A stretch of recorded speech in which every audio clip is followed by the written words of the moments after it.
Om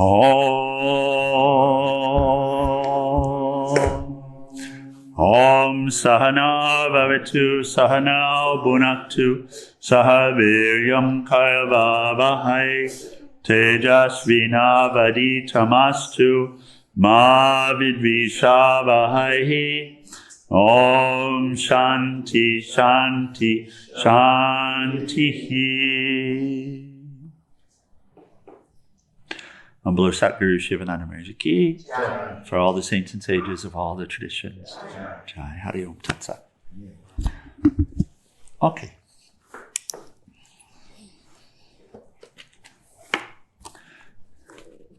So we're continuing in the chapter called Value and Uses of Thought Power. And we come to this. Thoughts accomplish many a mission. So we'll pick up here.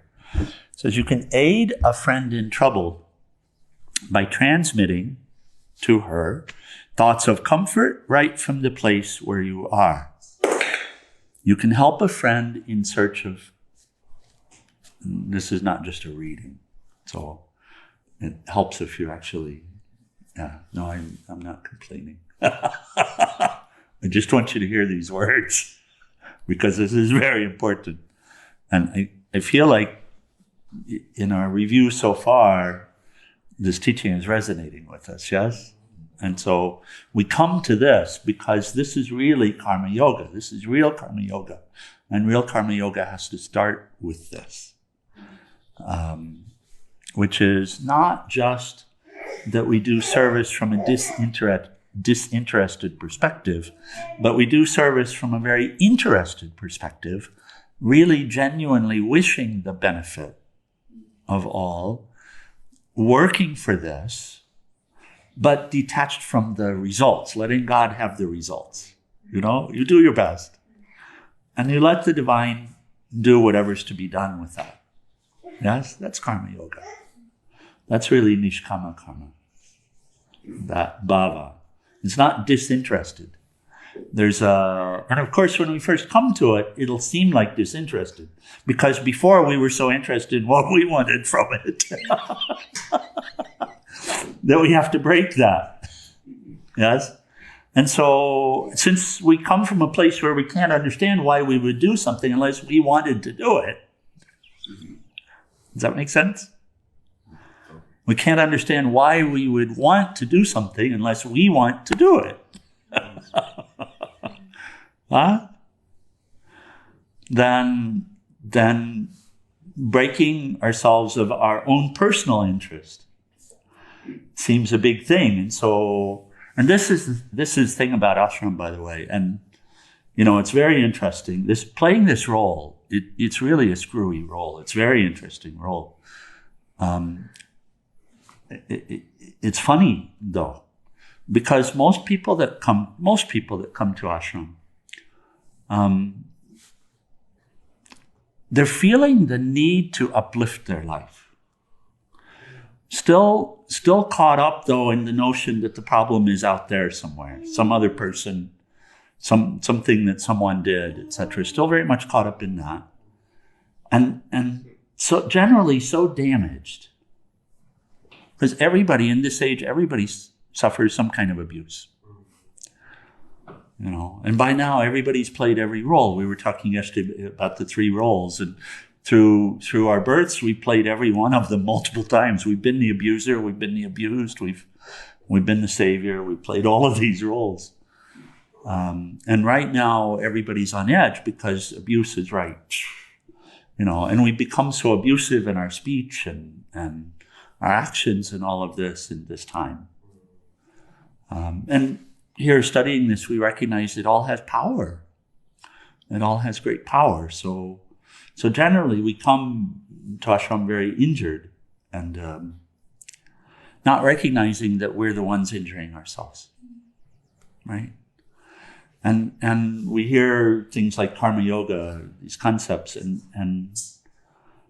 And initially we become so disinterested, and I will have to follow people around and remind them day after day after day, put the toilet seat down, my dear, put the toilet seat down. So yesterday I just took a photo just to make sure everyone knows what that means, because I'm not sure if you do. Because it goes in one ear and right out the other ear, because you're disinterested. Disinterested. And what Swami Sivananda is trying to encourage us to is, no. Don't be disinterested, because that just gives you terrible results. Because if you're disinterested, who is it you're disinterested in? Well, the Lord, really. And if you're disinterested in the Lord, in other words, if you're giving that, then the Lord will give you that back in order to try to help you to see. Not to punish. It's never to punish. It's always to help us to see what we're caught up in and what is the way out. So, but here, if we can understand the thought power, and if we can understand the need to be interested, but not interested in our little self, because our little self is just a false idea. There is no little self. It doesn't exist. It's just a feeling. And the feeling is there to prop up this world illusion, the world show, which only exists in order for you to experience what you needed to experience and then to free yourself once again. And so, interested, we want to be interested. And we were talking last night, and oh my God, I hope I didn't hurt your feelings, Shivadas, but there's this concept of other, and we say serve the other, but there's not actually an other. It's the funniest thing. That's why synthesis is screwy. Because there is no other. But if I tell you right up front there is no other, then you don't care. Then you adopt the attitude of not caring. So what do we say? We say serve the other. Why? Well, the answer becomes very clear if you do it. If you do it, because you'll come out of the notion of the little self. In those moments where you genuinely, with real nishkama karma attitude, with real interest in the well-being of the other, real genuine interest in the well-being of the other. Even the partner that said a bad word to you, setting all of that aside and having real, genuine interest in the welfare of the other, if you do that, it's the way, or a great part of the way, that you discover yourself. And that you discover that you and she, or you and he, and you and all of this are one. Not just words, but a real depth of understanding. And so, ultimately there. But here, he's taking us through step by step the power of these thoughts. And understanding something about power of thought, he says this: you can aid a friend in trouble. And really deeply we want to. Of course we want to. The only fear we have is around we might get hurt in the process. If you look at what's happening in the psyche, it's all that, but what will happen to me if I... And if we understand, we'll realize, we will expand. So no harm. You can't get hurt in the process of genuinely trying to come to the aid of another. You can't get hurt. There's no way. So you can aid a friend in trouble by transmitting to him thoughts of comfort. And this is so important to get. And then he describes how. Right from the place where you are, you can help a friend in search of truth by thoughts clear and definite of the truths that you know. You can send into the mental atmosphere thoughts which will raise, purify, and inspire all who are sensible to them. If you send out a loving, helpful thought to another man, it leaves your brain, goes directly to that man, raises a similar thought of love in his mind, and returns back to you with redoubled force. Now, in the company of ego, he won't credit you for it, but it's fine. You don't do it to get credit. All right? In the company of ego, he, she will say, look how great I am. I had a wonderful, loving thought.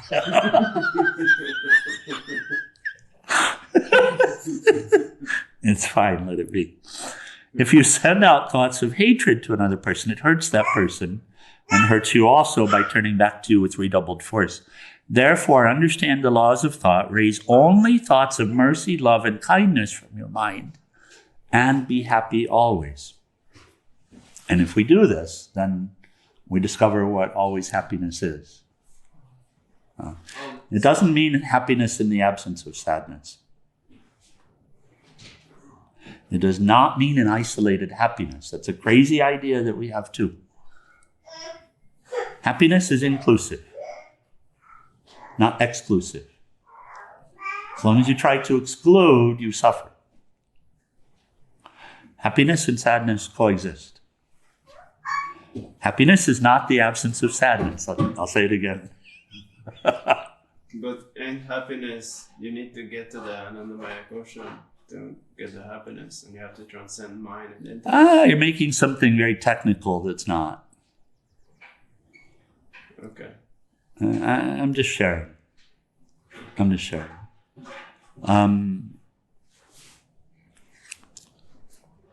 The only way for you to be happy, to experience happiness, is to live in a selfless manner. The only way to experience it is to offer it to others. Now, others will give you back all sorts of stuff.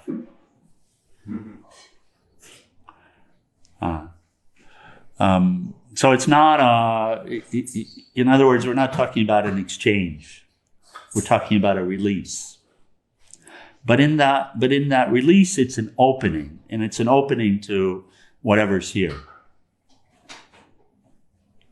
So when you experience that real happiness, you also experience all of the emotions that are here. So real happiness, we have an idea about happiness, and this is where you went to, was an idea about happiness. We're not talking about an idea of happiness. We're talking about the experience of happiness as opposed to the idea of happiness. Does that make any sense? You have an idea about happiness. That's false. Do your best to set it all aside. Because you've been living for an idea of happiness instead of to be happy.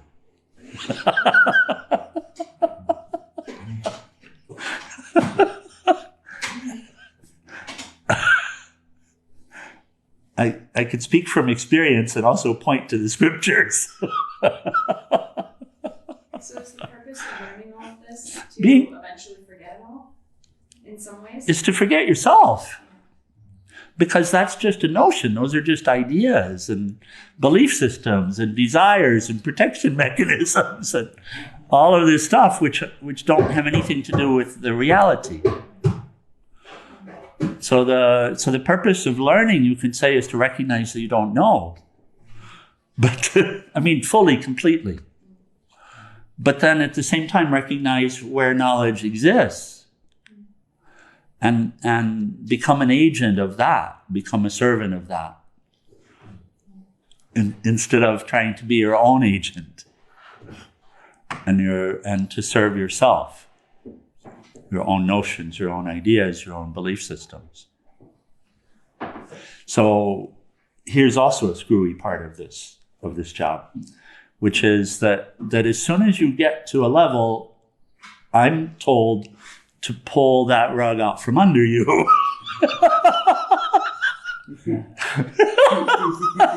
And say, no, that wasn't it. And for a moment, I might say, good job you got there, but that's not it.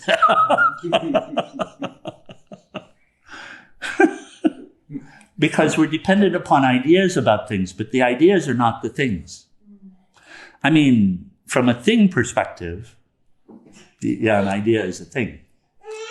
But what you want is happiness, and happiness is not a thing. Happiness is innate. And therefore, it's not what you think it is. It couldn't be. But Swami Sivananda is painting the way to be happy. And so he used the phrase, do this and be happy. He didn't say it'll make you happy. Nothing could make you happy. You are happy, for God's sakes. So experience during meditation. I thought that was the happiness. That's the bliss sheath. It's not who you are. You're also wearing that, aren't you? Yeah. Okay, you have to go beyond that too, Hari. You have to let go of all of the clothing that you're wearing. And that's where a yogi will get stuck, is holding on to that. Yeah. But you've heard that, haven't you? And you're hearing it again now. And I understand there's great fear around that. But you also know that you have to do it. That you can't hold on to that bliss. Because that bliss is still a personal bliss. It's something you're wearing. It's not who you are. It's clothing, isn't it?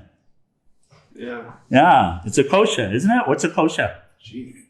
A sheath. Who's wearing that sheath? Tell me true. I am. Is it true?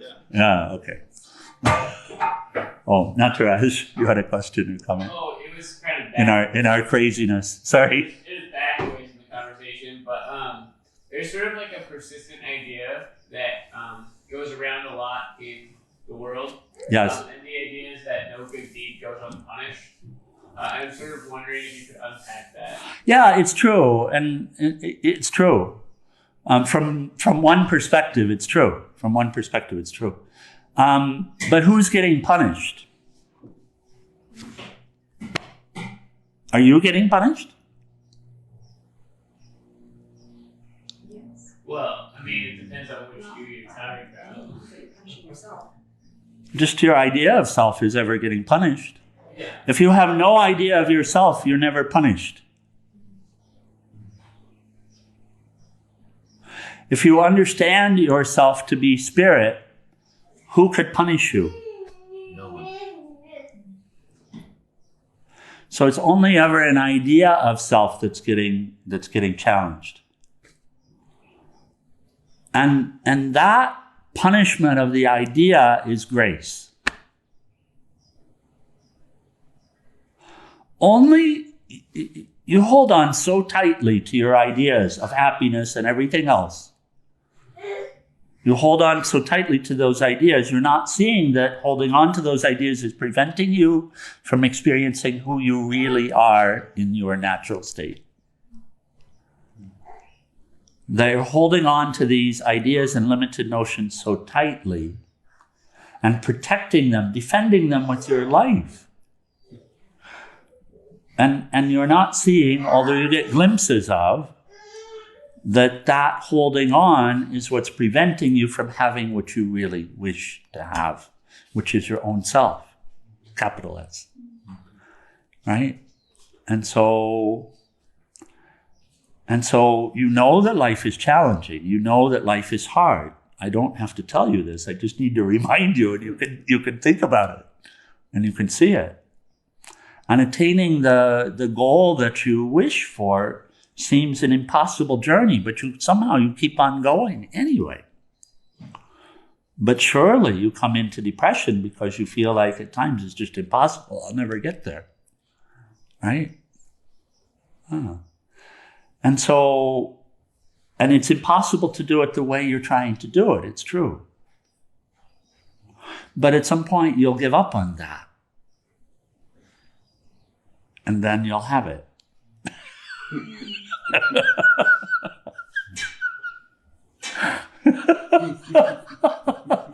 This is pilgrimage stuff. But it's also right here in the scriptures. Anandoham. Anandoham. But we have an idea of what that means. A better idea of what it means than our idea, a better idea, one that you could replace it with, is the idea of satisfaction. Because satisfaction doesn't sound like happiness, but it sounds fine, right? Okay. Because satisfaction is the absence of seeking, the absence of looking for something, the absence of living to get something. Satisfaction, in the state of satisfaction, there's no need to get something. Yes? Yeah. It's a better way to relate. we find it a more helpful way to relate. Because happiness seems like I have to do something to have it, and when I have it, I have to hold on to it and I have to protect it. But you see, satisfaction it comes from knowing that you're not separate from anyone, and someone's sadness that you experience as your own doesn't cause you to be dissatisfied. But your idea of happiness says that someone's sadness that you take as your own would cause you to be unhappy, because happiness and sadness seem like they couldn't be the same. Does that seem silly? Does that resonate in some way? Okay. All right. So Swami Sivananda said happiness. We had to take a minute with it. He didn't say,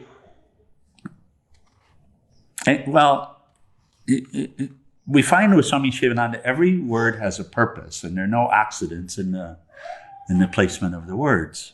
And so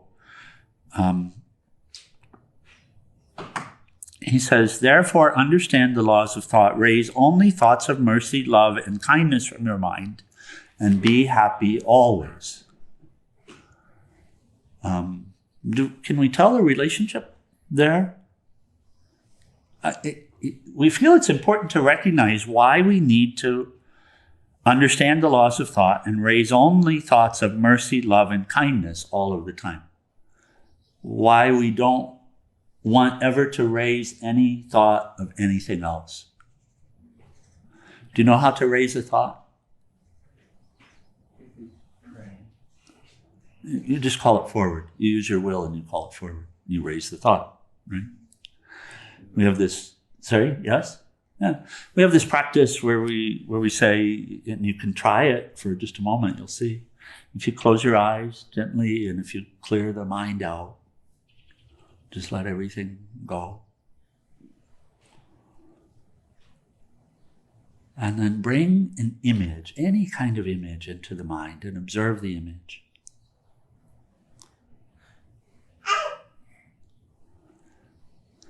And then you can release it. You see, did something come? Yeah. So that's raising a thought, isn't it? Where did you raise it from? The unmanifest, you could say something like that. The unmanifest. Some place where it was out of your view, out of your awareness. And how did you raise it? It's the same way you raise your hand, isn't it? When we do that? Yeah, you just will it. This power of will is magic. It's the great power. Two great powers the human experience gives us. One is the power of discernment, and the other is the power of will. And those two go together, and that's what makes this human experience. That, along with thought power. But even thought power is raised through, and it's guided or changed, the direction of thoughts, everything else, through discernment and will. Because you can will a thought to rise, and you can will a thought to step aside. And you can will a thought towards a particular person that's suffering. And you can choose what thought to will to guide towards them. Right? And he says, if you use that power, understanding the laws of thought, and raise only thoughts of mercy, love, and kindness from your mind, and be happy always. Because you're not stewing in the limited thoughts. That's why. It's not specifically because you bring an unlimited thought, but because of the way the mind works. If you don't bring an unlimited thought, then in the moment, a limited thought will arise. And until you really know the power of thought and know to, oh my God, stay away from that limited thought, don't touch it, and raise an unlimited thought, raise a thought of mercy, kindness, and love, then that's what's causing the suffering. And the suffering is the absence of self-experience, capital S experience. The suffering is when you cut yourself off from yourself. And the only way to cut yourself off from yourself, since you are yourself, if this sounds funny, the only way to cut yourself off from yourself is to imagine yourself cut off from yourself. And the way you imagine is you raise thoughts. Yes? So if you raise a thought of separation, then you experience separation in that moment. But if you really saw what was happening and analyzed it, you would see, but even that thought of separation is coming from the one unity.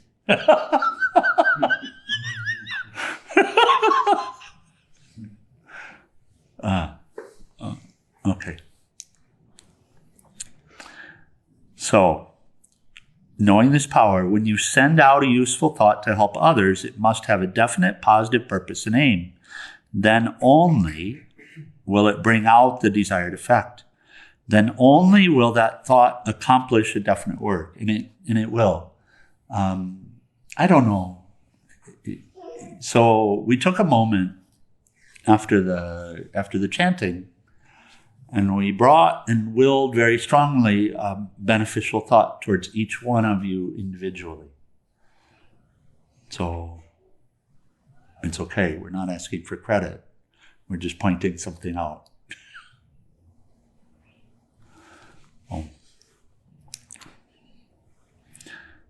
Power of thoughts that prompt. He says, gain a clear understanding of suggestions and their effects upon the mind. You should be careful in the use of suggestions. Never give wrong suggestion which will have destructive results to anybody. You will be doing a great harm and a disservice to him. Think well before you speak. We're so open to suggestion because we find ourselves to be separate from happiness. This is what we imagine. Then we're always open to suggestions. And the mind it vibrates in accordance with suggestions. So whenever you ask someone for a suggestion and they give it to you, recognize the way the mind works. So it opens itself to that, it tests it out, it plays it around, and it's likely to follow it. Does that make sense? Do you see that? Timothy will say, try this mantra. And you do, right? Okay. So, you see that. You've asked someone for a suggestion and it seems to make sense and you do it, correct? That's all a mental activity. But recognize that if you ask everyone in the world for a suggestion, you'll get every possible different answer. Yeah? Which means that you as a practitioner will get like this, right? So, but also recognize that the other way around, this is being shared, which is people will ask you for suggestions. Because if you smile, someone's likely to think you're happy. And they'll say, what's your secret? Or whatever. So when you make the suggestion, please consider this, what we're discussing, and make a suggestion only if you have insight to share and make it really meaningful. These are suggestions inside and outside both, because when you speak a word, it's nothing other than a fructified thought. And when you think a word, it's a not yet fructified thought, but it's still firm in a way that it has power. And so, have you ever found yourself making suggestions to someone inside your mind? Okay, so this, be very careful, recognize the power of it, and only suggest that which you know to be beneficial and efficacious. Don't suggest that someone go do something to themselves that's not beneficial. Don't think it towards them. You hear that? Does that resonate? Please. So recognize the power of suggestion and use it for good. says teachers and professors should have a thorough knowledge of the science of suggestion and autosuggestion. Okay, let's close this chapter, and we'll pick up tomorrow morning at the next. And then he says, practice thought transference, and he gives a practice which we can do, and it'll help us to understand it. He says, practice telepathy in the beginning from a short distance. It's better to practice at night to start with, and that's because the thought currents are a bit more calm. And so whatever you do will have more relative power. Try to send messages. Ask your friend to have the receptive attitude and concentration at a certain time, 10 p.m. Ask him to sit on Vajrasana or Padmasana with closed eyes in a dark room. Try to send your message exactly at the appointed time. Concentrate on the thoughts that you want to send, and will strongly now. Will strongly now. The thoughts will leave your brain and enter the brain of your friend. There may be some mistakes in the beginning here and there. When you advance in practice and know the technique well, you'll always be correct in sending and receiving messages. This was Kreskin. Later on, you will be able to forward messages into different corners of the world. Thought waves vary in intensity and force. The sender and receiver should practice great and intense concentration. Then there will be force in sending the messages, clarity and accuracy in receiving the messages. Practice in the beginning, telepathy from one room to the next. He says the science is very pleasant and interesting. It needs patient practice, and brahmacharya is essential, related to the types of thoughts that are being sent. Self-control is essential. Note that he talks about will it. So he made that point of saying that. And that's also this. So we've done the thing. And if you just set your hand on your lap, just for a moment, we humor Swami and do it.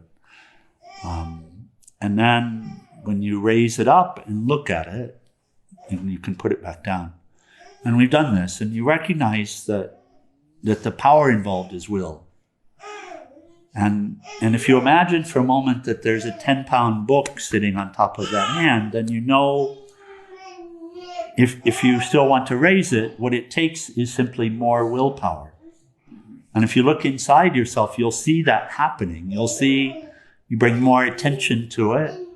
You exert, but it's not exerting the muscles. It's a more of a mental exertion, right? And bringing clarity and more focus to the matter at hand. Is that okay?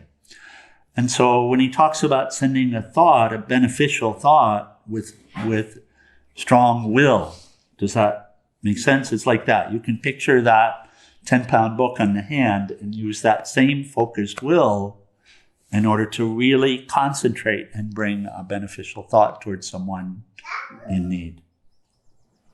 And then if you want to compare notes and actually have them receptive and looking for it, you'll find that they'll be aware of it, and vice versa. And that can help in confidence with this power. We've done it. So in a way, it could be a parlor trick if you're playing games with it. But if you're really wanting to learn how to develop that gift of mental acuity and offering thoughts, it's a good way. It's good to practice it. You can pick someone else in the ashram and practice it with them. Okay. I can see how it would take willpower, because if there's a lot of adversity, it's hard to imagine someone doing well if they're doing really bad, for example. Yeah. It's hard to bring that image. Right. And if you see that, first of all, you can tell it won't do harm, but you can also know that it will be beneficial at some level, simply to be a well-wisher and bring a beneficial thought to the person who's struggling. Right. And you can also recognize that if you will it stronger, it will have more power in it. Mm-hmm. In the same way that the muscles seem to experience more power simply as a result of stronger will. Like the muscle test the other day. Yeah.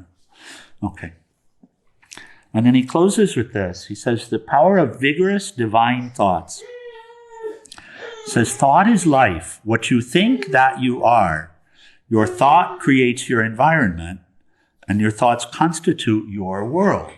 We each think we're in a world, but we're in our inner world. So it's our world in this way. So if you entertain healthy thoughts, you can keep good health. If you hold on to sickly thoughts in the mind, sickly being judgmental, angry, all of this stuff, thoughts of diseased tissues, thoughts of weak nerves, thoughts of improper functioning of organs, of viscera, you can never expect good health, beauty, and harmony. Remember that body is a product of the mind and is under control of the mind.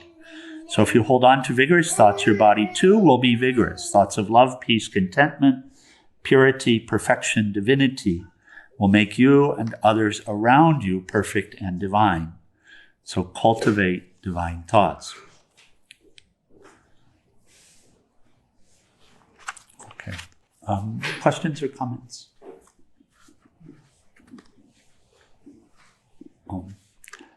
It's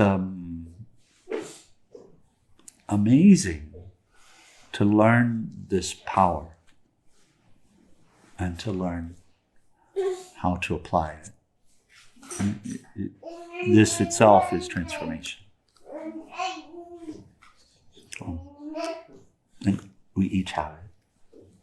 It's a divine power. It's a universal, meaning we each have access to it. We each have. And we've been using it. Sometimes people will say, well, the problem is this or the problem is that.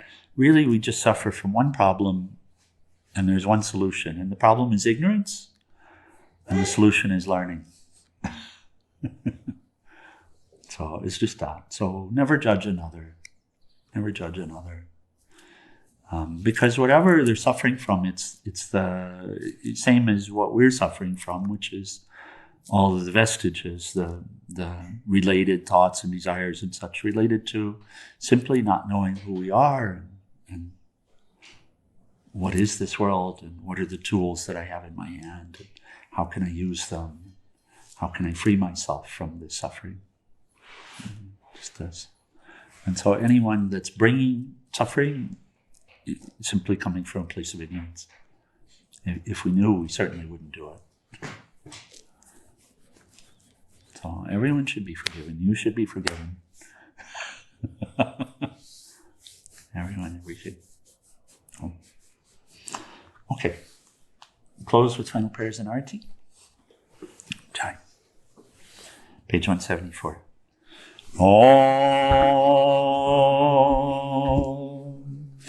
Om Trayambakam Yajamahe Sugandhim Pushtivardhanam Orvai Rukameva Bandhanan Mritor Mokshiyamam Mritat Om Trayambakam Yajamahe Sugandhim Pushtivardhanam Orvai Rukameva Bandhanan Mritor Mokshiyamam Mritat Om Trayambakam Yajamahe Sugandhim Pushtivardhanam Orvai Rukameva Bandhanan Mritor Mokshiyamam Mritat Om Sarvesham Swastir Bhavatu Sarvesham Shantir Bhavatu Sarvesham Purnam Bhavatu Sarvesham Mangalam Bhavatu Sarve Bhavantu Sukhinaha Sarve Shantu Niramaya Sarve Bhadrani Pasyanto